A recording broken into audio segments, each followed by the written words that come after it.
ఈ దినమునకు ఏర్పాటు చేయబడినటువంటి పరిశుద్ధ లేఖన భాగం చదువుకుందాము. న్యాయాధిపతుల గ్రంథము మొదటి అధ్యాయము, న్యాయాధిపతుల గ్రంథము మొదటి అధ్యాయము మొదటి వచనం నుండి 7వ వచనం వరకు చదువుకుందాము. న్యాయాధిపతుల గ్రంథము మొదటి అధ్యాయము మొదటి వచనం నుండి 7వ వచనం వరకు చదువుకుందాం.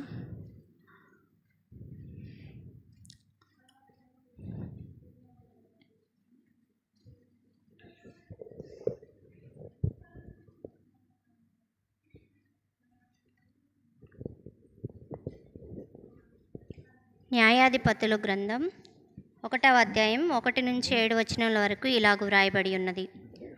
యెహోషువ మృతి నొందిన తరువాత ఇశ్రాయేలీయులు కనానీయులతో యుద్ధము చేయుటకు తమలో నెవరు ముందుగా వారి మీదికి పోవలసినది యెహోవా తెలియచేయనట్లు ప్రార్థన చేయగా, యెహోవా, ఆ దేశమును యూదా వంశస్థులకు ఇచ్చి ఉన్నాను, వారు పోవలనని సెలవిచ్చు.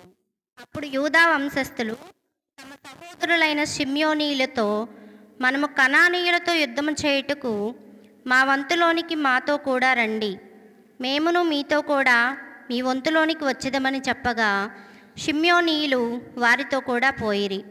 కనానీయుల మీదికి యూదా వంశస్థులు పోయినప్పుడు యెహోవా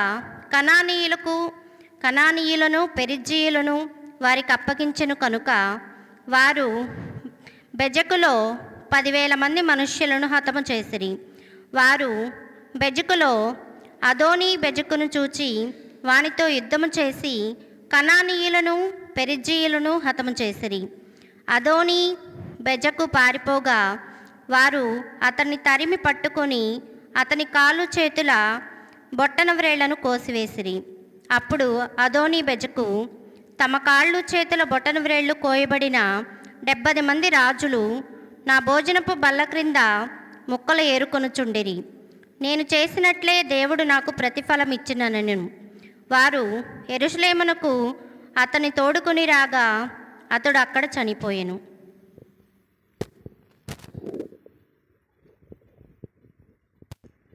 ఈ సమయంలో వాక్య సిద్ధపాటు నిమిత్తమై ప్రేరేపించబడినటువంటి వారు ఒకరు వాక్య సిద్ధపాటు నిమిత్తమై ప్రార్థించుకున్నట్లయితే వాక్య ధ్యానంలోనికి వెళ్దాము. అందరం కళ్ళు మూసుకున్నట్లయితే మనందరం కలిసి ప్రార్థించుకుందాం. ఇది మన దేవుడు మనతో ఏం మాట్లాడని ఉన్నాడో, దేవుని వాక్కు ద్వారా మనం ఏమి సరిచేయబడవలసి ఉన్నదో, దేవుని వాక్యము ద్వారా ఆయాసకరమైనవి ఏవి మనం విడిచిపెట్టవలసి ఉన్నవో ఈ సమయంలో దేవా, నీ శక్తి కలిగిన వాక్కు ద్వారా మమ్మల్ని బలపరచండి అయ్యా. నీ శక్తి కలిగిన వాక్కు ద్వారా నా హృదయాన్ని తృప్తిపరచయ్యా. నీ శక్తి కలిగిన వాక్కు ద్వారా నేను బలపరచబడాలయ్యా అని ఆశతో ప్రార్థించుకుందాం. ఈ సమయంలో ప్రేరేపణ కలిగినటువంటి వారు ప్రార్థించండి.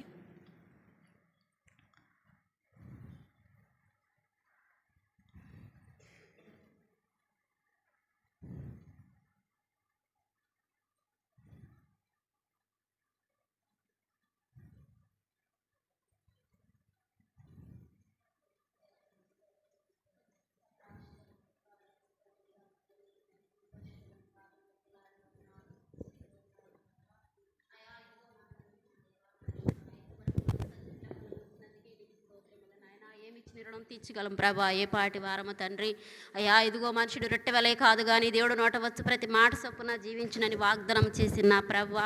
అయ్యా, నువ్వు సమస్తమును కలగజేసిన వాడవేసయ్యా. భూమిని, ఆకాశాన్ని, సముద్రముని నా తండ్రి అయ్యా నువ్వు సృష్టించిన వాడవు నా తండ్రి. నీకు స్తోత్రములు ప్రభా. ఇంతగా నా తండ్రి నాయనా అయ్యా, నీ నోటి మాట ద్వారాగా సమస్తమును కలగజేసిన వాడవు తండ్రి. నీకు వందనములు ప్రభా.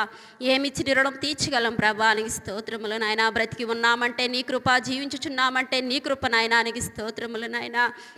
ఏ రీతిగా నా తండ్రి నాయన ఈరోజు చదవబడిన వాక్యం అయితే నా తండ్రి నాయన ఇలాగ మాట్లాడుచు ఉండగా నా ప్రభా అయా, నువ్వు యుద్ధములను జరిగించువాడవు నీవే కదా నా ప్రభా నాయన. అయా, మేము నా తండ్రి నాయన నీ సన్నిధిలో నా తండ్రి సిద్ధపడి వచ్చిన విధానం బట్టి నీకు స్తోత్రములు నాయన జ్ఞాపకం చేసుకో నా తండ్రి.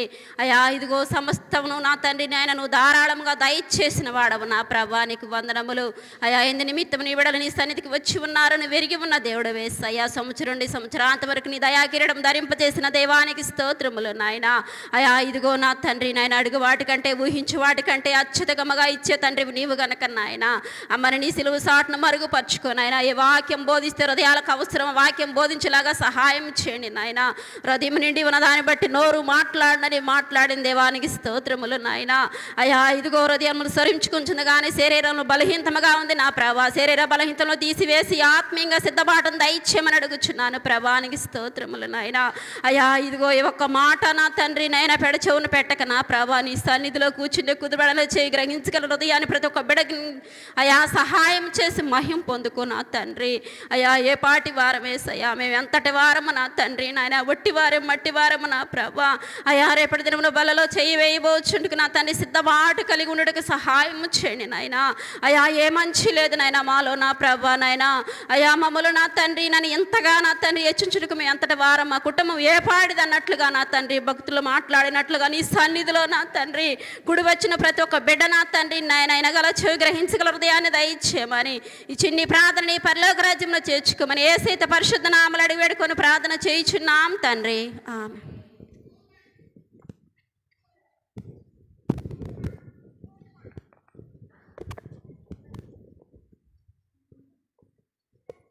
దేవుని నామానికి మహిమ కలుగునుగాక. సిద్ధపాటుగా రేపటి ప్రభువులను సమీపించడానికి సిద్ధపాటుగా ఈ యొక్క ఆల్ నైట్ ప్రార్థనా కూడికలోనికి చేరివచ్చిన మీ అందరికీ కూడా ప్రభు అయిన యేసుక్రీస్తు నామం పేరిట వందనాలు తెలియజేస్తూ ఉన్నాను.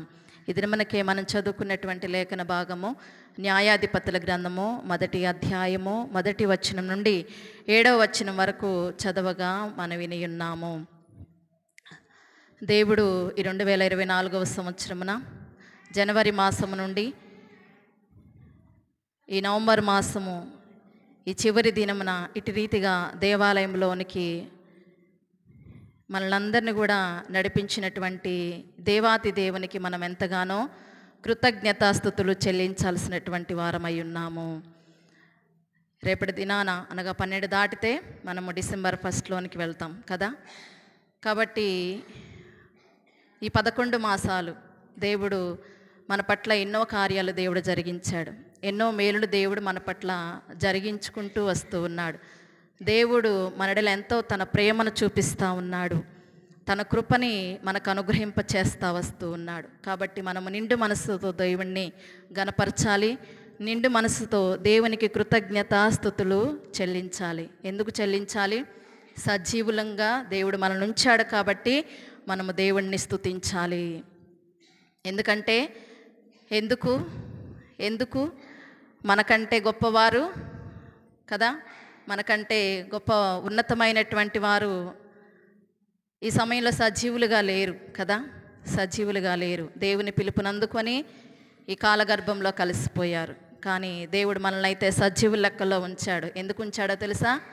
ఎందుకు ఉంచాడు? సజీవులే దేవుణ్ణి స్తుతించాలి. సజీవుల లెక్కలో దేవుడు మన నుంచి ఉన్నాడు కాబట్టి మనం ఏం చేయాలి? దేవుడి నామాన్ని స్తుతిస్తూ ఉండాలి. ప్రార్థించారా? దేవా, ఈ 11 మాసాలు నీ కృపలో నన్ను నా కుటుంబాన్ని భద్రపరుచుకున్నావయ్యా, నన్ను నా సంఘాన్ని మీరు భద్రపరుచుకున్నారయ్యా అని ప్రార్థించారా? ప్రార్థించుకోవాలి. ఈ 11 మాసాలు దేవుడు మనల్ని ఎంతగానో కాపాడి భద్రపరిచాడు. అందుని బట్టి మనము దేవుడిని ఎంతగానో స్తుతించేటటువంటి వారిగా ఉండాలనేసి దేవుడు ఆశపడతా ఉన్నాడు. ఈ దినమున మనం ఒక కొత్త వ్యక్తిని గురించి మనం వినబోతా ఉన్నాం. బహుశా మీరు ఎప్పుడు వినలేదనేసి నేను అనుకుంటున్నా. ఈ వ్యక్తిని గురించి, ఒక వ్యక్తిని గురించి మనం వినబోతున్నాము. బహుశా మీరందరూ కూడా మొట్టమొదటిసారిగా ఆ వ్యక్తిని గురించి బహుశా మీరందరూ కూడా ఈ సమయంలో విననై ఉన్నారు.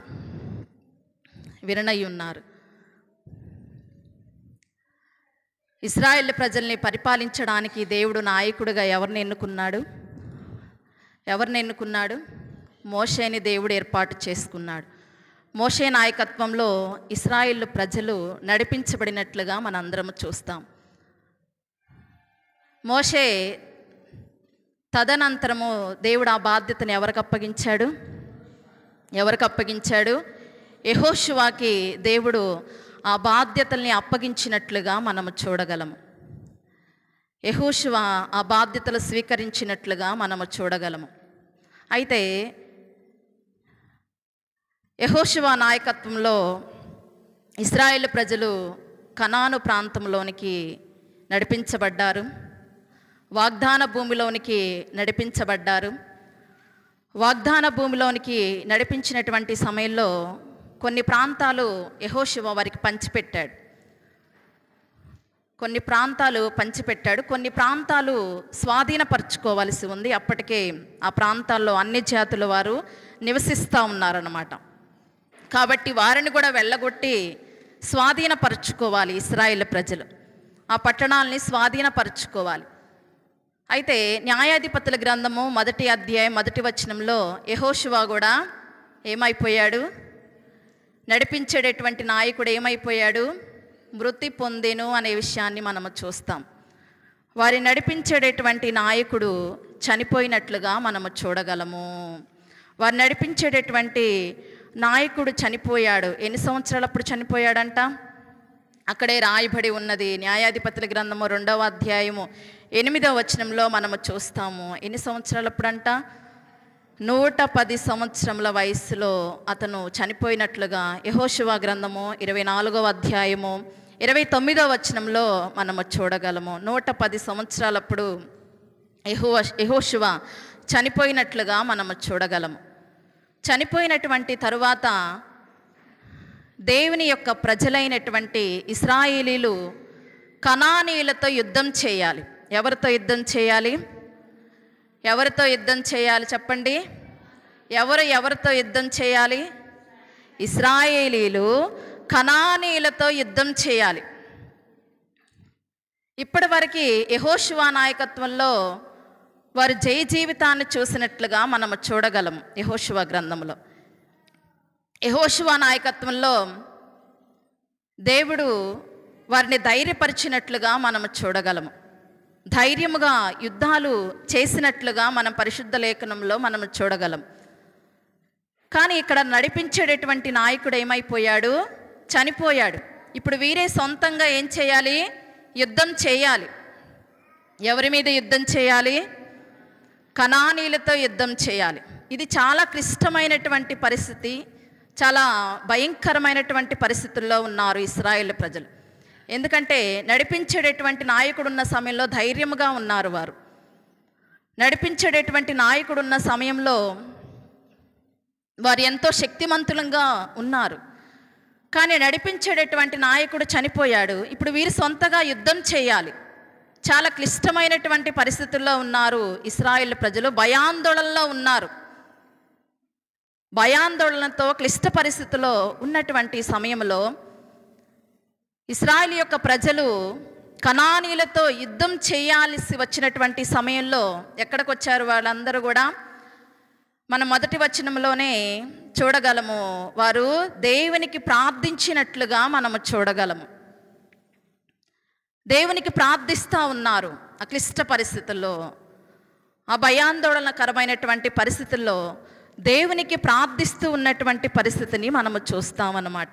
దేవా, మాలో ఎవరు యుద్ధానికి వెళ్ళాలి? ఇశ్రాయేలు ప్రజలు మొత్తం ఎన్ని గోత్రాలు? 12 గోత్రాల ప్రజలు.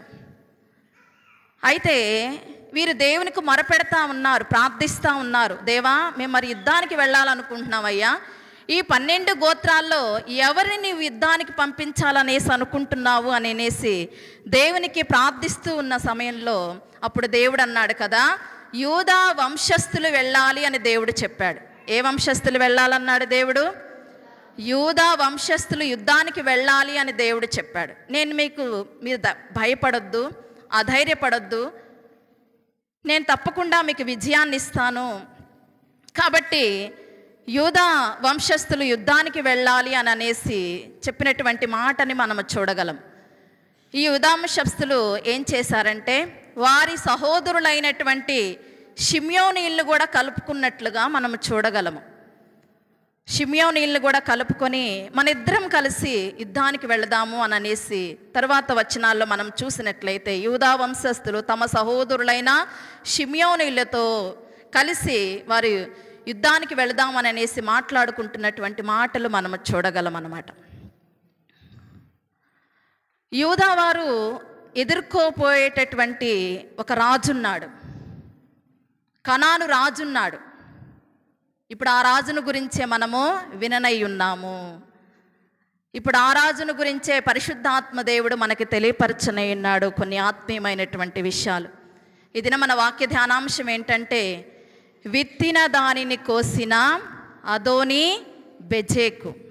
విత్తిన దానిని కోసిన అదోనీ బెజేకు. విన్నారా ఈ వ్యక్తిని గురించి ఎప్పుడన్నా? విన్నారా? అందుకే ఫస్ట్లోనే చెప్పా, బహుశా ఫస్ట్ టైం మీరు వింటున్నారేమో ఈ వ్యక్తిని గురించి, ఫస్ట్ సారి వింటున్నారేమో అనేసి జ్ఞాపకం చేశాం. విత్తిన దానిని కోసినటువంటి అదోనీ బెజేకును గురించి ఈ రాత్రికాల సమయంలో మనము ఈ వ్యక్తిని గురించి విననై ఉన్నాం. యూదావారు ఎదుర్కోబోయేటటువంటి రాజు ఇతనే, అదోనీ బెజేకు అనేటటువంటి రాజుని యూదా ప్రజలు ఎదుర్కోవాలి. యూదా గోత్రం వాళ్ళు ఎవరిని కలుపుకున్నారు? షిమ్యోనీయుల్ని కలుపుకున్నారు. షిమ్యోనీయుల్ని కలుపుకున్నారు. వీరు ఎవరిని జయించాలి? కనాను రాజు అయినటువంటి అదోనీ బెజేకును జయించాలి. ఇతను సామాన్యమైనటువంటి వ్యక్తి కాదు, చాలా అంటే చాలా క్రూరమైనటువంటి వ్యక్తి. ఈ వ్యక్తి చాలా దుర్మార్గుడైనటువంటి వ్యక్తి ఈ అదోనీ బెజేకు అనేటటువంటి వ్యక్తి. చాలా గర్వముతో నింపబడినటువంటి వ్యక్తి అదోనీ బెజేకు అనేటటువంటి వ్యక్తి. ఏమాత్రము కూడా జాలి కనికరము లేనటువంటి వ్యక్తిగా అదోనీ బెజేకు అనేటటువంటి రాజుని మనము చూడగలము. ఇతను ఎవరికి రాజు? కనానీయులకు రాజు. ఎవరికి రాజు ఈ వ్యక్తి? కనానీయులకు రాజుగా ఉన్నాడు. ఆ వ్యక్తి పేరేంటి? అదోనీ బెజేకు. ఈ అదోనీ బెజేకు అనేటటువంటి వ్యక్తి 70 మంది రాజులతో యుద్ధము చేశాడంట. 70 మంది రాజులతో యుద్ధము చేసి వారిని ఓడించి గెలిచాడంట. ఎంతమందిని ఓడించాడంట? 70 మంది రాజులను ఓడించి గెలిచినటువంటి వాడు. అంటే యుద్ధంలో చాలా ప్రావీణ్యత కలిగినటువంటి వాడు, యుద్ధ నేర్పరి అయినటువంటి వాడు. ఇతన్ని జయించడం అసలు ఎవరి వల్ల కూడా కాదనమాట. అప్పటికే 70 మంది రాజులను ఓడించి జయించినటువంటి వాడు ఈ అదోనీ బెజేకు అనేటటువంటి వ్యక్తి. అయితే ఇతను యుద్ధానికి వెళ్ళిన సమయంలో ఆ రాజులను ఓడించి, శత్రు దేశాల యొక్క రాజులను ఓడించి తీసుకొని వచ్చేవాడు. తీసుకొని వచ్చి ఏం చేసేవాడో తెలుసా? కాళ్ళు చేతుల బొటన వేళ్ళు కోసేసేవాడు అన్నమాట. శత్రు రాజులైనటువంటి ఆ 70 మంది రాజులను తీసుకొని వచ్చి ఏం చేసేవాడు? కాళ్ళు చేతులు బొటన వేళ్ళు కోసేసేటటువంటి వాడు. ఇప్పుడు నేను ఈ మైక్ పట్టుకున్నానంటే దీని సపోర్ట్ ఉంటేనే పట్టుకోగలిగా. దీని సపోర్ట్ లేకుండా నేను పట్టుకోగలనా? పట్టుకోలేను కదా. ఈ బొటన వేళ్ళే మనకు సపోర్ట్ చేస్తుంది కదా. బొటన వేలు లేకుండా ఈ మైక్ పట్టుకోలేను. అయితే ఈ అదోనీ బెజేకు అనేటటువంటి వ్యక్తి, ఫస్ట్లోనే చాలా క్రూరమైనటువంటి వ్యక్తి, దుర్మార్గుడైనటువంటి వ్యక్తి, జాలి లేనటువంటి వ్యక్తి, దయ లేనటువంటి వ్యక్తి, క్రూరమైనటువంటి పైశాచిక ఆనందాన్ని పొందేటటువంటి వ్యక్తి అదోనీ బెజేకు అనేటటువంటి వ్యక్తి. ఆ రాజులను తీసుకొచ్చి వారి చేతి బొటన వేళ్ళు, కాళ్ళ బొటన వేళ్ళు కోసేసినట్లుగా మనము చూడగలము.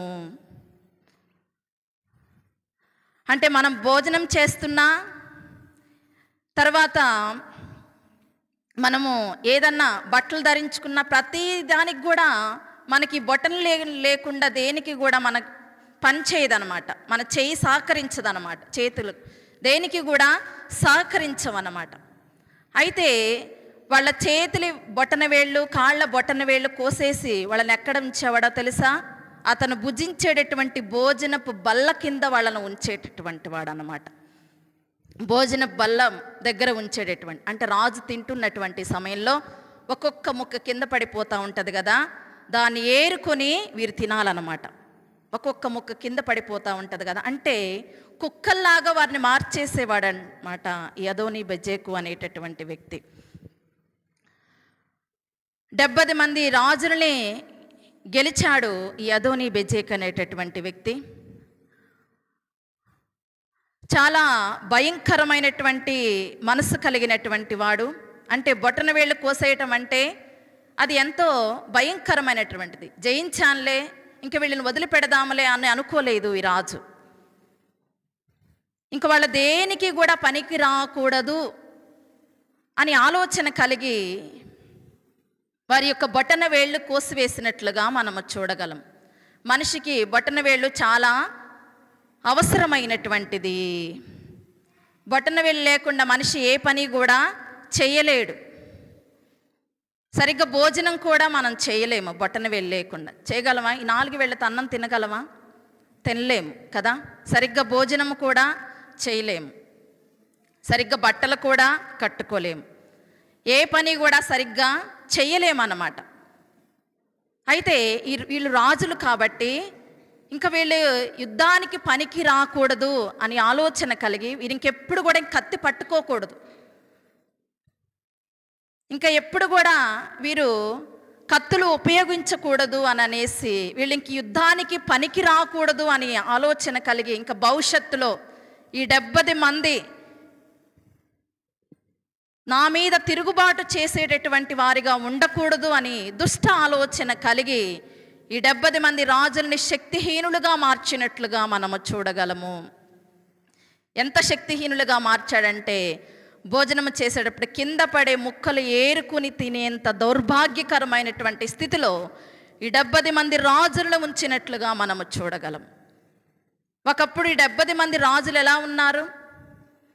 70 మంది రాజులు మంచిగా బ్రతికినటువంటి రాజులు కదా, మంచిగా జీవించినటువంటి రాజులు. ఈ 70 మంది రాజులు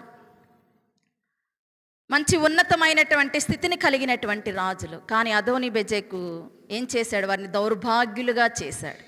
ఎలా మార్చాడు? వాళ్ళని కుక్కలుగా మార్చాడు, దరిద్రులుగా మార్చివేసినట్లుగా మనము చూడగలం. ఎందుకంటే అదోనీ బెజెకు జాలి లేనటువంటి వ్యక్తి, దయ లేనటువంటి క్రూరమైనటువంటి వ్యక్తి, దుర్మార్గమైనటువంటి మనస్సు కలిగినటువంటి వాడు అని ఈ మాటల ద్వారా మనకి అర్థమవుతా ఉంది. తన చేతిలో ఓడిపోయినటువంటి వారిని దారుణాతి దారుణంగా హీనముగా శిక్షించి శ్రమలు పెట్టినటువంటి దుష్ట మనస్సు కలిగినటువంటి వాడే అదోనీ బెజెకు అనేటటువంటి వ్యక్తి. ఇటువంటి రాజుతో యుద్ధం చేయాలి. ఎవరు చేయాలి యుద్ధం? ఇలాంటి క్రూరమైనటువంటి రాజుతో, ఇలాంటి దుష్టత్వం కలిగినటువంటి రాజుతో, ఇలాంటి దుర్మార్గమైనటువంటి రాజుతో యుద్ధం చేయాలి. ఎవరు చేయాలి? ఎవరు చేయాలి? యూదావారు చేయాలి. యూదావారు ఈ రాజుని ఎదుర్కోవాలి. యూదావారు ఎవరిని కలుపుకున్నారు? షిమ్యోనీలను కలుపుకున్నారు. ఇతని మీద యుద్ధానికి వెళ్ళాలి. ఇది వీరికి చాలా కష్టమైనటువంటి పరిస్థితి, చాలా భయంకరమైనటువంటి పరిస్థితి. అయితే ప్రార్థించుకున్నారు, మొదటిగానే ప్రార్థించుకున్నారు, దేవుని సన్నిధిలో మొరపెట్టారు. ప్రభువా, మేము ఒక దుష్టుడైనటువంటి వాడిని ఎదుర్కోబోతున్నాము, ఒక దుర్మార్గుడైనటువంటి వ్యక్తిని మేము ఎదుర్కోబోతున్నామయ్యా, ఒక దుష్టత్వంతో నింపబడినటువంటి వ్యక్తిని మేము ఎదుర్కొనై ఉన్నాము అని ముందుగానే వారు ప్రార్థించినట్లుగా మనము చూడగలము. 4-5 వచనాల్లో మనం చూసినట్లయితే అక్కడ కనానీల మీదికిని యూదా వంశస్థులు పోయినప్పుడు యెహోవా కనానీలను పెరిజ్జీలను వారికి అప్పగించెను గనుక వారు బెజెకులో 10,000 మంది మనుష్యులను హతము చేసిరి. వారు బెజెకులో అదోనీ బెజెకును చూచి వానితో యుద్ధము చేసి కనానీలను పెరిజ్జీలను హతము చేసిరి. దేవుని యొక్క మహాకృపను బట్టి దేవుని ప్రజలైనటువంటి యూదావారు ఈ రాజుని సులువుగా ఓడించినట్లుగా మనము చూడగలం. దేవుడే వారి పక్షముగా ఉండి యుద్ధము జరిగించినట్లుగా మనము చూడగలం. యూదావారు కూడా ఏం చేశారు? ఇంకా ఓడించాంలే, వీళ్ళని హతము చేశాంలే అని అనేసి ఇంక ఈ రాజును వదిలిపెడదాంలే అని అనేసి అనుకోలా. ఏం చేశారు? అదోనీ బెజెకుని పట్టుకున్నారు. ఇంక ఇతను పారిపోతా ఉన్నాడు. ఇంక అయిపోయింది, చాలా బలాఢ్యుడైనటువంటి వ్యక్తి ఈ అదోనీ బెజెకు. ఒకప్పుడు ఎవరిని చూసి పారిపోలా, ఒకప్పుడు ఎవరిని చూసి పారిపోలేదు ఈ వ్యక్తి. అందరిని ఎదిరించినటువంటి వ్యక్తి ఈ వ్యక్తి. కానీ ఇప్పుడు దేవుని ప్రజలైనటువంటి యూదా ప్రజలను చూసి పారిపోతా ఉన్నాడు. దేవుని జనాంగమైనటువంటి యూదా ప్రజలను చూసి పారిపోతూ ఉన్నటువంటి సమయంలో ఏం చేశారంట? 6వ వచనం, అదోనీ బెజెకు పారిపోగా. ఒకప్పుడు పారిపోలా, ఒకప్పుడు ఓటమి అంటే తెలియదు ఈ వ్యక్తికి, ఒకప్పుడు అపజయం అంటే తెలియదు ఈ వ్యక్తికి. కానీ ఇప్పుడు ఏం చేస్తూ ఉన్నాడంట? పారిపోతున్నాడంట. ప్రాణాలు అరచేతుల్లో పెట్టుకొని పారిపోతా, ఇంకా నా పని అయిపోయింది అన్నట్లుగా పారిపోతూ ఉంటే ఏం చేస్తున్నారంటే వాళ్ళు అతన్ని తరిమి తరిమి పట్టుకుంటున్నారంట. తరుముతున్నారు ఆ వ్యక్తిని, పరిగెత్తుతున్నాడు, పారిపోతా ఉన్నాడు అదోనీ బెజెకు. పారిపోతా ఉంటే వీళ్ళు ఏం చేస్తూ ఉన్నారు? వారు అతన్ని తరిమి పట్టుకుని ఏం చేశారు? పట్టుకున్నారు, చేతికి అందాడు, చిక్కాడు. చిక్కినటువంటి ఆ వ్యక్తిని ఏం చేశారు? ఏం చేశారు? ఈ వ్యక్తిని ఏం చేశారు చెప్పండి? ఆ 70 మంది రాజులను ఎలాగ శిక్షించాడో అలాంటి శిక్షే ఇతనికి విధించినట్లుగా మనము చూడగలము. ఈ 70 మంది ఆనాడు అదోనీ బెజెకు 70 మంది రాజులకి ఎలాంటి శిక్ష విధించాడో, ఎలాగ వాళ్ళని శిక్షించాడో అలాగనే ఈ అదోనీ బెజెకు మీదకి కూడా వచ్చినట్లుగా మనము చూడగలము. అదే శిక్ష అతని మీదికి వచ్చినట్లుగా మనము చూస్తాము. అతని చేతి బొటన వేళ్ళు, కాళ్ళ బొటన వేళ్ళు కోసివేసిరి అని అక్కడ మనము చూస్తాము. అక్కడ అదే రాయబడి ఉన్నది. అతని కాళ్ళు చేతుల బొటన వ్రేళ్లను కోసివేసిరి. ఏం చేశారంట? ఏం చేశారంట? ఆ 70 మంది రాజులను ఎలాగైతే శిక్షించి ఆనందించాడో ఆనాడు తెలియలా అదోనీ బెజెక్కి, నేను చేస్తుంది తప్పు, నేను చేస్తుంది పాపం అని గుర్తించలేకపోయాడు. నాకు ఓటమే లేదు అని అనేసి అనుకున్నాడు.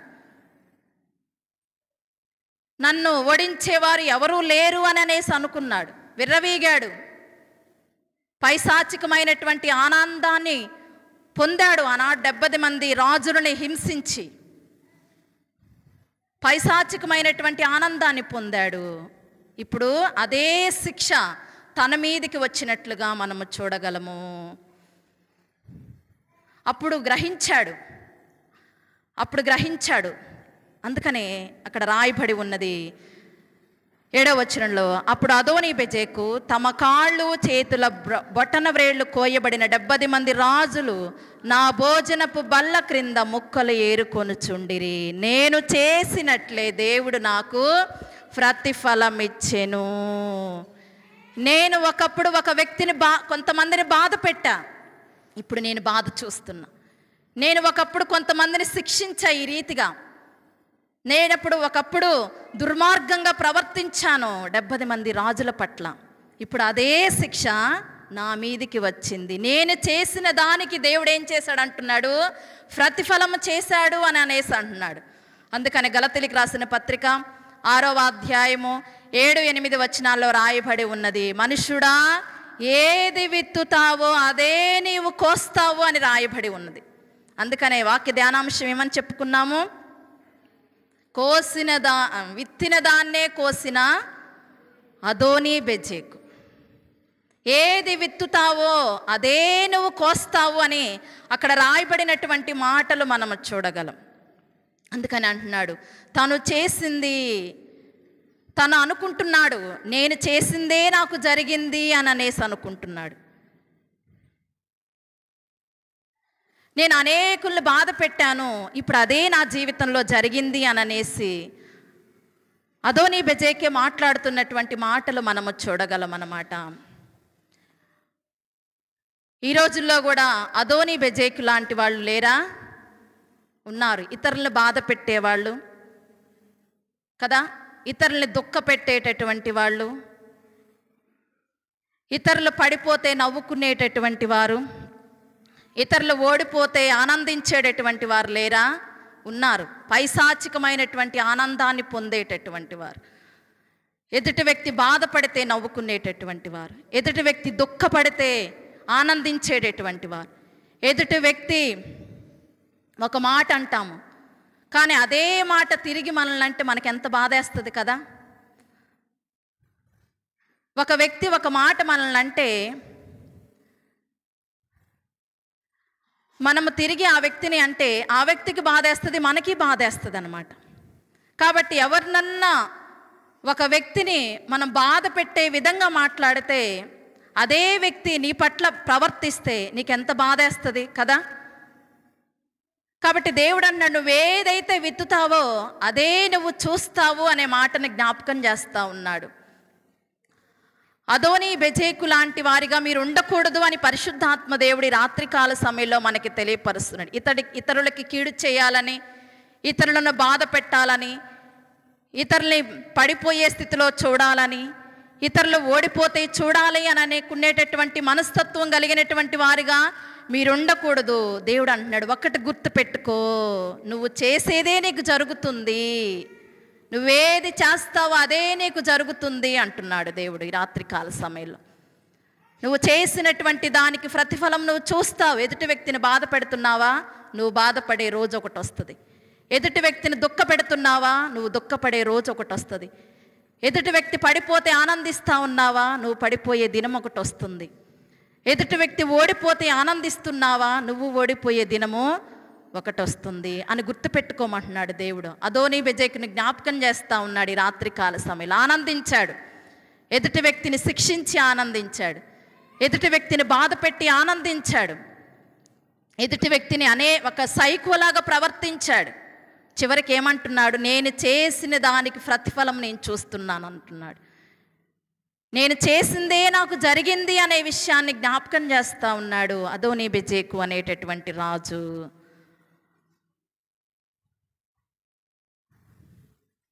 కాబట్టి మనం మాట్లాడేటటువంటి మాటలైనా, మనం చేసేటటువంటి క్రియలైనా మంచివి చేస్తే తప్పకుండా మంచినే చూస్తాం. అర్థమవుతుందా? మంచి వాటిని మనం కలిగి ఉంటే తప్పకుండా దేవుడు మన పట్ల మంచి కార్యాలు దేవుడు జరిగిస్తాడు. ఎదుటి వ్యక్తిని బాధ పెట్టే రీతిగా నీ ఆలోచన ఉన్నా, ఎదుటి వ్యక్తిని దుఃఖపట్టే విధముగా నీ క్రియలున్నా, నువ్వు చేసిందే నీకు జరుగుతుంది అనే విషయాన్ని పరిశుద్ధాత్మ దేవుడు మనకి తెలియపరుస్తున్నాడు. ఈ వ్యక్తి అనుకున్నాడు, ఇంకా నన్ను ఎవరు ఓడించలేరులే, ఇంకా నా మీదకి ఎవరు కూడా రాలేరు అని అనేసి అనుకున్నాడు అదోని బెజేకు అనేటటువంటి వ్యక్తి. అన్నీ బాగున్నప్పుడు మనకు అర్థమవుతుందా? ఏమి అర్థం కాదు. అన్నీ బాగున్నప్పుడు మనకేమీ కూడా అర్థం కాదు. అన్నీ కోల్పోయిన తర్వాతే మనకు అర్థమవుతుంది మనం చేసిన తప్పులేంటో మనకు అర్థమైంది, మనం ఎవరిని బాధ పెట్టామో మనకు అర్థమవుతుంది. అన్నీ నష్టపోయిన తర్వాత అప్పుడు మనం చేసినటువంటి, మనల్ని ఎవరిని బాధ పెట్టామో మనకు అర్థమవుతుంది, మనం ఎలాంటి వారిని దుఃఖ పెట్టామో మనకు అర్థమవుతుంది. అన్నీ బాగున్నప్పుడు మనకేమీ అర్థం కాదు. అన్నీ కోల్పోయిన తర్వాత, నష్టపోయిన తర్వాత నేను ఎందుకు ఇలా చేశానా అని అదోని బెజేకులాగా మనం ఆలోచిస్తున్నాం. అర్థమవుతుందా? అదోని బెజేకులాగా ఆలోచించేటటువంటి వారిగా లేరా? ఉన్నారు కదా. నేను ఎందుకు ఇలా అన్నీ కోల్పోయిన తర్వాత అదోని బెజేకు కూడా ఏమంటున్నాడు, నేను చేసినటువంటి దానికి దేవుడు ప్రతిఫలముగా నాకు చేశాడు. నేను ఒకప్పుడు 70 మంది రాజులను ఓడించాను, వారి కాళ్ళు చేతులు బొటన వేళ్ళు కోసి పైశాచికమైనటువంటి ఆనందాన్ని నేను పొందాను ఆ రోజు. ఇప్పుడు అదే నాకు జరిగింది. నేను అలా చేశాను కాబట్టి ఇప్పుడు నా జీవితంలో నేను అదే చూస్తున్నాను అని గ్రహించాడు. ఈనాడు చాలామంది తెలిసి తప్పులు చేసేవారు లేదా? ఉన్నారు. తెలిసి తప్పులు చేసేవారు, తెలిసి పాపములో పడిపోయేటటువంటి వారు చాలామంది ఉన్నారు. త్రాగటం హానికరము అని తెలుసు కదా, కానీ త్రాగటం ఆపరు. అన్నీ నష్టపోయిన తర్వాత అయ్యో తాగకుండా ఉంటే బాగుండేదేనా అని అనిపిస్తుంది. సిగరెట్లు తాగకూడదు అని తెలుసు, కానీ ఏం చేస్తారు? అవే తాగుతారు. సిగరెట్లు బీడీలు తాగకూడదు అంటే తెలిసి మానవులు ఏం చేస్తున్నారు? తెలిసి తప్పులు చేస్తున్నారు. కానీ దేవుడు అంటున్నాడు కదా, నువ్వేదైతే చేస్తావో అదే నువ్వు చూస్తావు. కైనీలు గుట్కాలు ఇవి తినకూడదు అని తెలుసు, కానీ కానీ దానికి ప్రతిఫలము చూస్తావు నువ్వు తప్పకుండా అని దేవుడు రాత్రికాల సమయంలో మనకు తెలియపరుస్తున్నాడు. తెలిసి తప్పులు చేస్తున్నావేమో, చేసింది తప్పకుండా అనుభవిస్తావు అనే విషయాన్ని, తప్పకుండా నువ్వు నష్టాన్ని చూస్తావు. ఒకరోజు బాధపడేటటువంటి రోజు వస్తుంది అనే విషయాన్ని పరిశుద్ధాత్మ దేవుడు ఈ రాత్రికాల సమయంలో మనకి జ్ఞాపకం చేస్తూ ఉన్నాడు. తెలుసు చెడు మార్గం అని తెలుసు, ఇది తప్పు అని తెలుసు, ఈ మాట అనకూడదు అని తెలుసు, కానీ అనేస్తాం కదా. ఈ మార్గంలోనికి వెళ్ళకూడదు అని తెలుసు, కానీ వెళ్ళి నష్టపోతాం. చూస్తున్నాం మన జీవితంలో. కానీ దేవుడి రాత్రికాల సమయంలో అంటున్నాడు కదా, తెలిసి ఒకవేళ పాపం చేస్తున్నావేమో గుర్తుపెట్టుకో, ఒకరోజు వస్తుంది నువ్వు బాధపడే రోజు వస్తుంది, నువ్వు నష్టపోయే రోజు ఒకటి వస్తుంది, నువ్వు చేసింది తప్పకుండా నువ్వు అనుభవించే రోజు ఒకటి వస్తుంది అనే విషయాన్ని పరిశుద్ధాత్మ దేవుడు జ్ఞాపకం చేస్తూ ఉన్నాడు. ఎస్తేరు గ్రంథం 7వ అధ్యాయం 10వ వచనంలో మనం చూసినట్లయితే అక్కడ కూడా ఒక వ్యక్తి మనకి జ్ఞాపకం చేస్తూ ఉన్నాడు. హామాను అనేటటువంటి వ్యక్తిని మనం చూస్తాం. ఈ హామాను అనేటటువంటి వ్యక్తి అహష్యేరోషు రాజు దగ్గర షూషను కోటలో రాజుతో సమానముగా ఉన్నటువంటి వ్యక్తి. ఈ హామాను అనేటటువంటి వ్యక్తి యూదులు తనను గౌరవించట్లేదనేసి, యూదుడైనటువంటి మొర్దెకై తనకి ఏమాత్రము కూడా గౌరవ మర్యాదలు ఇవ్వట్లేదు అని అనేసి తన జాతినే లేకుండా చేయాలి అన్న ఆలోచన కలిగి ఉన్నాడు, దుష్ట ఆలోచన కలిగి ఉన్నాడు. అసలు ఆ జాతి వారినే లేకుండా చేద్దాం అనుకున్నాడు. అసలు ఆ జాతి వారే ఈ కోటలో ఉండడానికి వీల్లేదు అని అనేసి ఆలోచన చేశాడు. రాజు దగ్గరికి వెళ్ళాడు, అయ్యా అందరూ విధి విధానాలు వేరుగా ఉన్నాయి, కానీ ఒక్కరు ఉన్నారు, అసలు వాళ్ళు మన దగ్గర లేకపోతే పోద్దేమో అని రాజుకి లేనిపోని మాటలన్నీ చెప్పాడు. రాజు కూడా సరే అని అనేసి అనుమతించాడు. ఆ వ్యక్తికి అనుమతించినటువంటి సమయంలో రాజుకు తెలిసింది తను చేసిన తప్పేంటో ఎస్తేరు ద్వారా తెలియపరచబడినట్లుగా మనము చూస్తాం. అప్పటికే మొర్దెకైకి ఏమి సిద్ధపరిచాడు? మొర్దెకైకి తనను గౌరవించట్లేదనేసి, తనకి ఎలాంటి రెస్పెక్ట్ ఇవ్వట్లేదనేసి ఏం చేశాడు? ఉరికొయ్య ఒకటి సిద్ధపరిచాడు మొర్దెకై కోసం. అతను ఉరి తీయడానికి ఉరికొయ్య సిద్ధపరిచాడు ఇంటి దగ్గర. కానీ ఎప్పుడైతే తన యొక్క చేసినటువంటి ఆ చెడ్డ ఆలోచన, ఒక జాతిని సంహరించాలి అన్న ఆలోచన, ఒక జాతి వారినే లేకుండా చేద్దాము అనే ఆలోచన ఎప్పుడైతే ఎస్తేరు ద్వారా రాజుకు తెలియపరచబడిందో, రాజు అన్నాడు ఆ వ్యక్తిని శిక్షించండి అన్నప్పుడు అక్కడ ఉన్నటువంటి వారు అన్నారు, అయ్యా ఈ వ్యక్తి ఆల్రెడీ మొర్దెకైకి ఉరికొయ్య ఒకటి సిద్ధపరిచాడయ్యా అంటే అదే ఉరికొయ్య మీద ఏమన్నాడు? ఈ హామాన్ని ఉరి తీయించండి అన్నాడు. ఎవరి కోసం సిద్ధపరిచాడు? మొర్దెకై కోసం సిద్ధపరిచాడు. ఎవరు తీసుకున్న గోతిలో వారే పడిపోతారు. ఎదుటి వ్యక్తికి నష్టపరచాలనేసి అనుకుంటున్నావు, నువ్వే ఆ గోతిలో పడిపోతావేమో జాగ్రత్త. ఎదుటి వ్యక్తిని నష్టపరచాలని చూస్తున్నావేమో, నువ్వే నష్టపోతావు జాగ్రత్త అంటున్నాడు. రాత్రికాల సమయంలో దేవుడు మనకు తెలియపరుస్తున్నాడు. ఎదుటి వ్యక్తిని బాధ పెట్టాలనుకుంటున్నావేమో, నువ్వే బాధపడతావు. ఎదుటి వ్యక్తిని అనేక రీతిలుగా ఇబ్బందులు పాలు చేయాలనుకుంటున్నావేమో, నువ్వే ఇబ్బంది పాలవుతావు జాగ్రత్త అంటున్నాడు. ఎదుటి వ్యక్తిని అనేక రీతిలుగా అవమానించాలనేసి ఒకవేళ చూస్తున్నావేమో, ఎదుటి వ్యక్తిని అనేక రీతిలుగా నిందించాలని ఒకవేళ ఆలోచన చేస్తున్నావేమో, నువ్వు నిందించబడే రోజు వస్తుంది, నువ్వు అవమానించబడేటటువంటి రోజు ఒకటి వస్తుంది అని దేవుడి రాత్రికాల సమయంలో మనకి తెలియపరుస్తున్నాడు. ఆహాబు యెజెబెలు యొక్క జీవితాన్ని కూడా మనం జ్ఞాపకం చేసుకున్నట్లయితే, వారు కూడా నాబోతు యొక్క ద్రాక్ష తోటను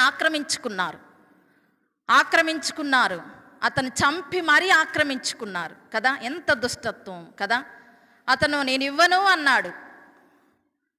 నేను ఇవ్వనయ్యా, ఇది నా పిత్రార్జిత, ఎప్పటి నుంచో ఉన్నటువంటి ఆస్తి, ఇది నేను ఎలా ఇవ్వగలను అని అన్నాడు. రాజుని నేను అడిగితే ఇవ్వడా అని ఇంటికి వచ్చి అన్నం తినట్లేదంట. ఈలోపు రాణి వచ్చింది, ఎందుకు అలా ఉన్నావు నువ్వు అని అడిగింది. ఎందుకు అలా మూతి ముడుచుకొని ఉన్నావు, ఎందుకు నువ్వు అన్నం తినట్లేదు అని తన భర్తని ప్రశ్నించింది. అప్పుడు చెప్పారు పనివాళ్ళు, అమ్మా నాబోతు ద్రాక్ష తోటను అడిగితే ఇవ్వలేదు, ఇవ్వనందుకు రాజుని నేను అడిగితే అతను ఇవ్వడా అని అనేసి వచ్చాడు. వచ్చి అన్నం తినకుండా ఇలా బాధపడతా ఉన్నాడు రాజుగారు అని చెప్పారు. ఎందుకు బాధపడతావు, లేచి అన్నం తిను, నేను చూసుకుంటా అతని అంతు అని అనేసి ఏం చేసింది, పంపించేసింది. రాళ్లతో కొట్టి నాబోతుని చంపేయించింది యెజెబెలు. చాలా క్రూరమైనటువంటి వ్యక్తి కదా యెజెబెలు. ఎలాగైనా దాన్ని స్వాధీనం చేసుకోవాలి, ఎలాగైనా దాన్ని సొంతం చేసుకోవాలని ఒక నీతిమంతుడైనటువంటి వ్యక్తి యొక్క ప్రాణాలు తీసేసింది. అప్పుడు ప్రవక్త అంటాడు, ఏమంటాడు, ఎక్కడైతే కుక్కలు నాబోతు యొక్క రక్తమును నాకినియో అదే మీకు సంభవిస్తుంది అంటాడు ప్రవక్త. ఎక్కడైతే కుక్కలు నాబోతు యొక్క రక్తాన్ని నాకినియో అదే మీ జీవితంలో మీరు చూస్తారని మొదటి రాజుల గ్రంథము 21వ అధ్యాయం 19వ వచనంలోను, మొదటి రాజుల గ్రంథము 22వ అధ్యాయం 38వ వచనంలో మనము చూడగలము. అదే వారి జీవితంలో జరిగినట్లుగా మనము చూడగలం. ఎక్కడైతే నాబోతు యొక్క రక్తం అని కుక్కలు నాకినాయో అదే 22వ అధ్యాయం 38వ వచనంలో కుక్కలు వారి యొక్క రక్తముని నాకినట్లుగా లేఖనాల్లో మనము చూడగలము. కాబట్టి చేసిన దానికి తప్పకుండా ప్రతిఫలము జరుగుతుంది. చేసిన దానికి తప్పకుండా అనుభవించాల్సిందే ఎవరైనా కానీ. కొంత ఆలస్యమైన దేవుడు మాత్రం విడిచిపెట్టాడు. అర్థమవుతుందా? ఏది విత్తుతావో అదే పంట నువ్వు కోస్తావు, ఏది విత్తుతావో అదే నీ జీవితంలో నువ్వు చూస్తావు అనే విషయాన్ని దేవుడు జ్ఞాపకం చేస్తూ ఉన్నాడు. మంచి చేస్తే మంచి, చెడు చేస్తే చెడునే చూస్తావు. కాబట్టి అదోనీ బెజేకులాగా మన జీవితాలు ఉండకూడదు. అదోనీ బెజేకులాగా మన జీవితాలు ఉండకూడదు. ఎదుటి వ్యక్తిని బాధ పెట్టాలని, ఎదుటి వ్యక్తిని కీడు తలపెట్టాలని, ఎదుటి వ్యక్తిని మాటలతో గాయపరచాలన్నట్లుగా మన మనసులు ఉండకూడదు. ఎందుకంటే చేసిన దానికి ప్రతిఫలము ఉంటుంది. చేతనైతే మంచి చేయి, కీడు మాత్రం చేయొద్దు. ఒక వ్యక్తి గురించి ఒకవేళ చెడుగా తెలిస్తే ఒకవేళ 10 మందికి తెలియపరుస్తున్నావేమో ఆ వ్యక్తిని పట్ల. ఒకవేళ ఒకరి పిల్లల గురించి ఒకవేళ చెడుగా ఒకవేళ నీకు వినపడితే, ఒకవేళ నీకు తెలిసినటువంటి సమయంలో వారి పిల్లల గురించి ఒకవేళ చెడుగా ప్రచారం చేస్తున్నావేమో, అదే పరిస్థితి నీ పిల్లల దగ్గరకు వచ్చినప్పుడు ఏమనిపిస్తుంది?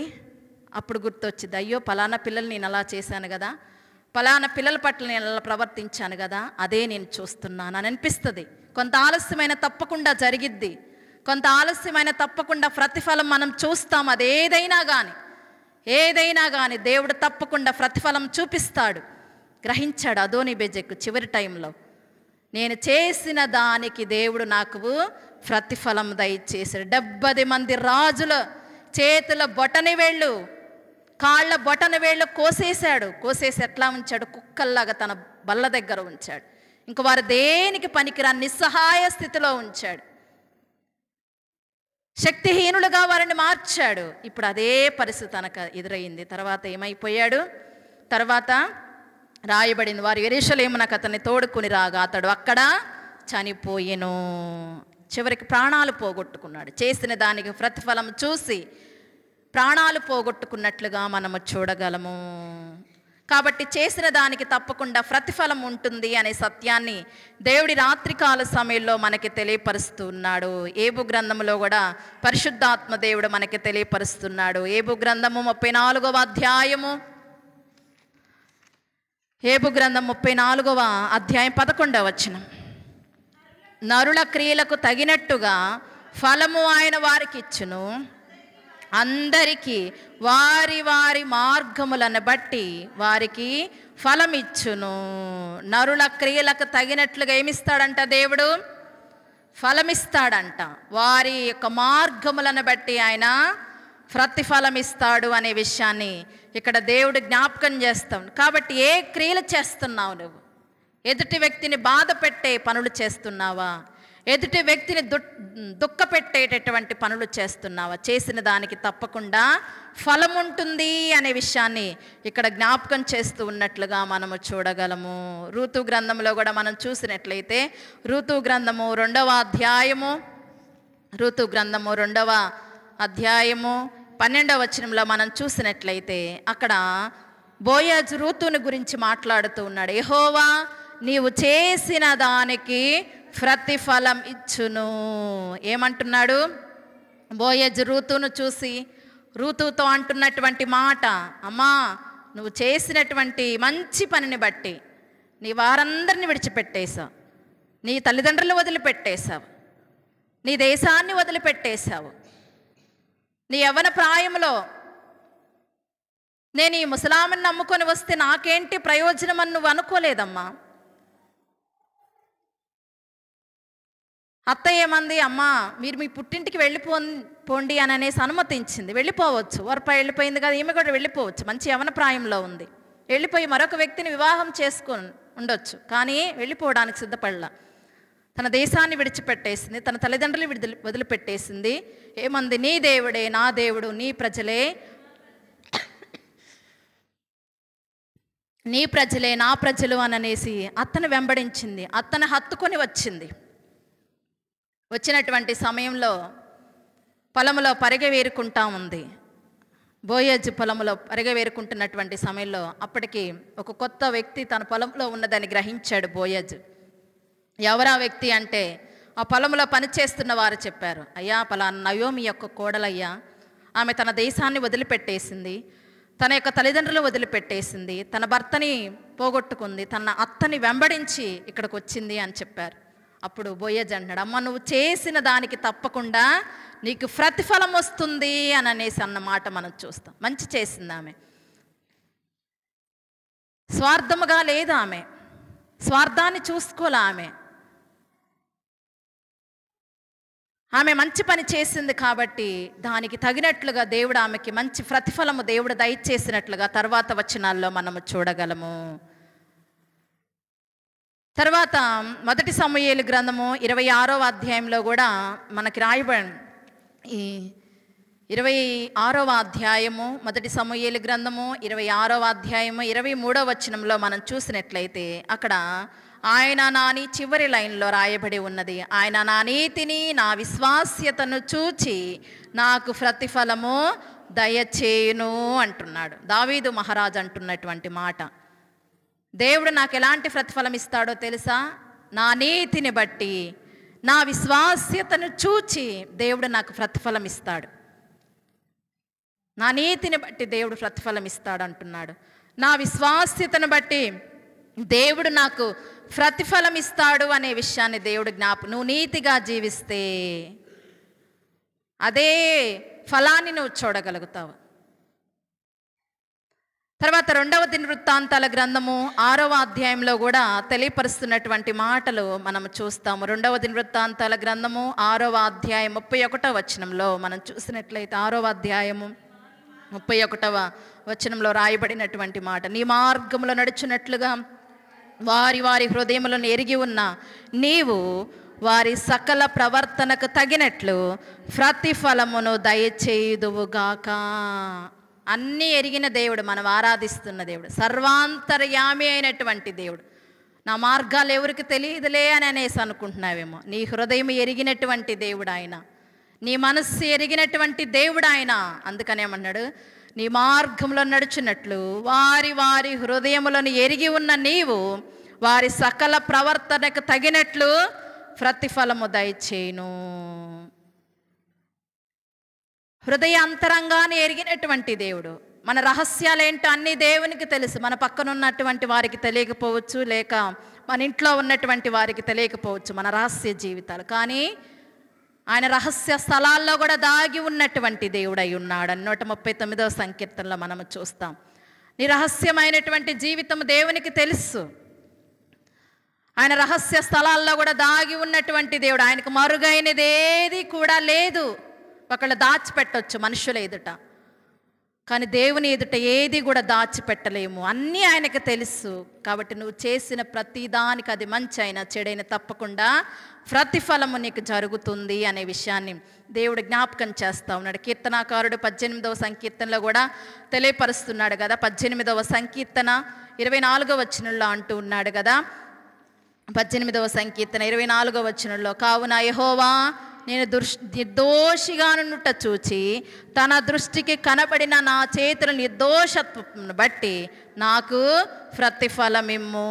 అయ్య, నేను నిర్దోషిగా నీ దృష్టిలో కనపడితే దానికి తగినట్లుగా నాకు ప్రతిఫలమివ్వు అనేసి దేవుని ఎదుట ఒప్పుకుంటున్నటువంటి పరిస్థితిని మనము చూడగలము. 62వ సంకీర్తనలో కూడా మనము చూసినట్లయితే 62వ సంకీర్తన 12వ వచనంలో, ప్రభువా, మనుషులందరికీ వారి వారి క్రియల చొప్పున నీవే ప్రతిఫలం ఇచ్చుచున్నావు. ఏమంటున్నాడు? మనుషులందరికీ ప్రతిఫలం ఇస్తాడంట. ఏమంటున్నాడు ఇక్కడ? మనుషులందరికీ వారి వారి క్రియల చొప్పున ప్రతిఫలం ఇస్తాడు. ఏమి విత్తుతున్నావో జాగ్రత్త కలిగి విత్తాలి. అర్థమవుతుందా? ఏమి విత్తుతున్నావో జాగ్రత్త కలిగి ఉండాలి. ఏమి విత్తాడు అదోనీబెజెకు? ఏమి విత్తాడు? ఏది విత్తాడో అదే పంటను కోసాడు కదా, అదే చూశాడు అతని జీవితంలో.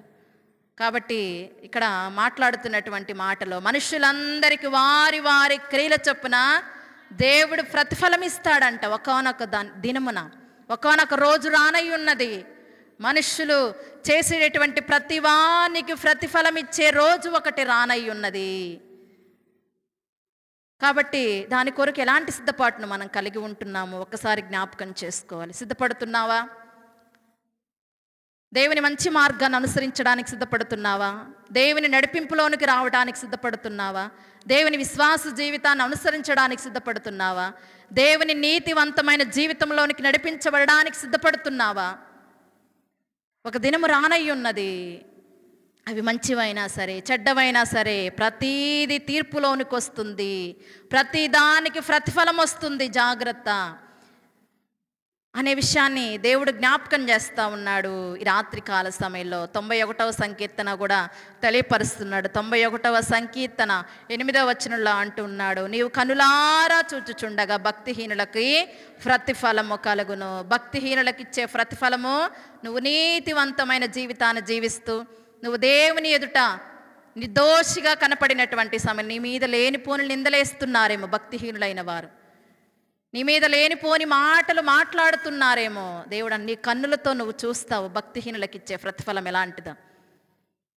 భక్తిహీనులకు నేనే ప్రతిఫలం ఇస్తానంటున్నాడు దేవుడు. నీ మీద లేనిపోని మాటలు మాట్లాడుతున్నారేమో, లేనిపోని నిందలు వేస్తూ నిన్ను అవమానపరుస్తున్నారేమో. అందుకని దేవుడు అంటున్నాడు, ఏమంటున్నాడు? నీవు కన్నులారా చూస్తూ ఉండగానే నిన్ను బాధ పెట్టిన యొక్క వారికి నేను ప్రతిఫలం ఇస్తాను. నిన్ను దుఃఖపెట్టినటువంటి వారికి ప్రతిఫలం ఇస్తాను. నిన్ను నిందించిన వారికి నేను ప్రతిఫలం ఇస్తాను. నేను అనేక రీతిలుగా మాటలతో గాయపరిచినటువంటి వారికి నేను ప్రతిఫలం ఇస్తాను. నీ కన్నులతోనే నువ్వు చూసే రీతిగా ప్రతిఫలం ఇస్తాను. చూస్తావు. నువ్వు మంచి మార్గాన్ని అనుసరిస్తూ దేవుని బిడ్డగా జీవిస్తూ దేవుని విశ్వాస జీవితంలో భక్తి జీవితంలో జీవిస్తూ లేనిపోని మాటలు అనిపించుకుంటున్నావేమో, లేనిపోయినటువంటి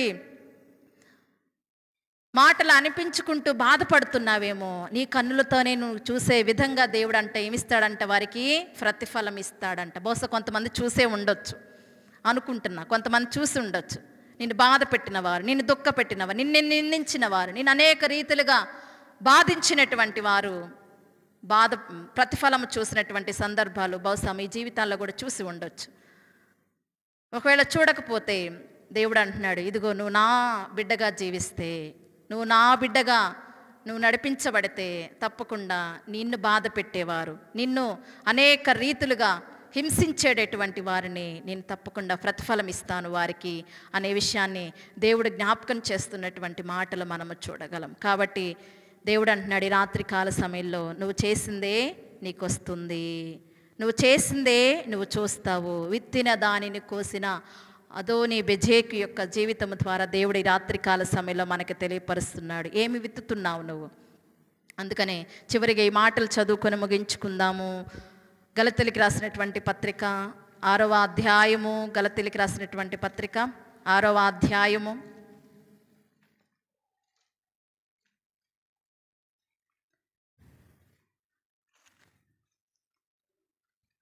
6వ అధ్యాయము 7-8 వచనాలు చదువుకుందాం. మోసపోకుడి, దేవుడు వెక్కిరింపబడడు, మనుష్యుడు ఏమి విత్తునో ఆ పంటనే కోయును. ఎలాగనగా తన శరీరేచ్ఛలను బట్టి విత్తువాడు తన శరీరము నుండి క్షయమను పంట కోయును. ఆత్మను బట్టి విత్తువాడు ఆత్మ నుండి నిత్య జీవమును పంట కోయును. మోసపోకుడి అంటున్నాడు దేవుడు. వెక్కిరింపబడడు. ఏమి విత్తుతావో అదే నువ్వు ఆ పంటనే నువ్వు కోస్తావు అని అనేసి అంటున్నాడు. శరీరమును బట్టి ఒకవేళ నువ్వు విత్తితే శరీరము నుండి క్షయం అనేటటువంటి పంటను నువ్వు కోస్తావు. క్షయం అనేటటువంటి పంటను నువ్వు చూస్తావు. అదే ఆత్మను బట్టి నువ్వు విత్తితే ఆత్మ నుండి నిత్య జీవం అనేటటువంటి పంటను నువ్వు చూడగలుగుతావు. అనగా శరీర సంబంధమైనటువంటి మనస్సు మరణానికి అప్పగిస్తుంది. ఆత్మ సంబంధమైనటువంటి మనస్సు మనల్ని జీవములోనికి నడిపిస్తుంది. కాబట్టి మనం ఆత్మానుసారముగా జీవించాలి కానీ శరీరానుసారంగా జీవించకూడదు అనే విషయాన్ని జ్ఞాపకం చేస్తా ఉన్నాడు. నువ్వు ఆత్మ అనే పంటనకు వస్తే నిత్య జీవం అనే పంటని ఆత్మ అనే విత్తనమును నువ్వు విత్తితే అదే పంటను నువ్వు చూడగలుగుతావు అనే విషయాన్ని పరిశుద్ధాత్మ దేవుడి రాత్రికాల సమయంలో మనకి తెలియపరుస్తుంది. కాబట్టి నువ్వు శరీరానుసారంగా జీవిస్తున్నావా, ఆత్మానుసారంగా జీవిస్తున్నావో ఒక్కసారి జ్ఞాపకం చేసుకోమంటున్నాడు పరిశుద్ధాత్మ దేవుడు. కొరింథీయులకు రాసినటువంటి 2వ పత్రిక 9వ అధ్యాయము, కొరింథీయులకు రాసినటువంటి 2వ పత్రిక 9వ అధ్యాయము 6వ వచనం చదువుకుందాము. కొంచెముగా విత్తువాడు కొంచెముగా పంట కోయును, సమృద్ధిగా విత్తువాడు సమృద్ధిగా పంట కోయును అని ఈ విషయమై చెప్పవచ్చును. కొంచెమేలే అని అనేసి అనుకుంటున్నావేమో, కొంచెమైనా దేవుడు అంటున్నాడు. ఏమంటున్నాడు? కొంచెముగా విత్తువాడు కొంచెముగా పంట కోయును. తర్వాత సమృద్ధిగా విత్తువాడు సమృద్ధిగానే పంట కోయబడుతుంది అనే విషయాన్ని దేవుడు తెలియపరుస్తున్నాడు ఈ రాత్రికాల సమయంలో. కాబట్టి ఎలాంటి వారిగా మనం జీవిస్తున్నామో ఒక్కసారి జ్ఞాపకం చేసుకుందాము. ఎలాంటి మనస్సు కలిగినటువంటి వారిగా మనం ఉంటున్నామో ఒక్కసారి జ్ఞాపకం చేస్తున్నాము. తప్పకుండా మనం మంచి కలిగి ఉంటే ఆ మంచి మనకి తప్పకుండా మనకు వస్తుంది. ఒకవేళ ఎదుటి వ్యక్తిని బాధ పెడుతూ, ఎదుటి వ్యక్తిని దుఃఖ పెడుతూ, ఎదుటి వ్యక్తిని అనేక రీతులుగా కన్నీటికి మనం కారణమైతే చివరికి మనమే ఆ కన్నీటిలోనికి నడిపించబడతాము అనే విషయాన్ని దేవుడి రాత్రిక సమయంలో మనకి తెలియపరుస్తున్నాడు. అదోని బెజేకు లాగా ఒకవేళ మన మనస్సులు ఉన్నాయేమో, అదోని బెజేకు లాంటి పైశాచిక ఆనందాన్ని పొందుతున్నటువంటి వారిగా ఒకవేళ మన మనస్తత్వాలు ఉన్నాయేమో జ్ఞాపకం చేసుకోమంటున్నాడు. విత్తిన దానినే కోసిన అదోని బెజేకుని గురించి దేవుడు శ్రేష్టమైన విషయాలు తెలియపరిచాడు. కాబట్టి వాక్యం ద్వారా దేవుడు మనకి తెలియపరుస్తున్నది ఏంటంటే, చేసిన దానికి ప్రతిఫలం ఉన్నది అనే సత్యాన్ని గ్రహిస్తూ ఒకవేళ పొరపాట్లు చేసావేమో, ఒకవేళ తప్పులు జరిగినాయేమో నీ ద్వారా దేవుని ఎదుట ఒప్పుకుందాము, దేవుని ద్వారా క్షమాపణ పొందుకుందాము. దేవా, నువ్వు ప్రతిదానికి ప్రతిఫలం ఇస్తానంటున్నావయ్యా, నేను మంచి పంటను చూడాలేసయ్యా అని ప్రార్థించుకుందా. మంచి విత్తనం నేను వెయ్యాలి ప్రభువా, ఆ మంచి పంటని నేను చూడగలగాలి ప్రభువా. అదోని బెజేకు వలె నా జీవితం ఉండకూడదయ్యా, అదోని బెజేకు వలె నష్టపోయే రీతిగా నా జీవితం ఉండకూడదయ్యా, అదోని బెజేకులాగా అనేకులను బాధ పెట్టే వ్యక్తిగా మాత్రం నేను ఉండకూడదు ప్రభువా. చేతనైతే మంచి చేయాలి కానీ కీడు చేసే వ్యక్తిగా నా మనసు ఉండకూడదు ప్రభువా.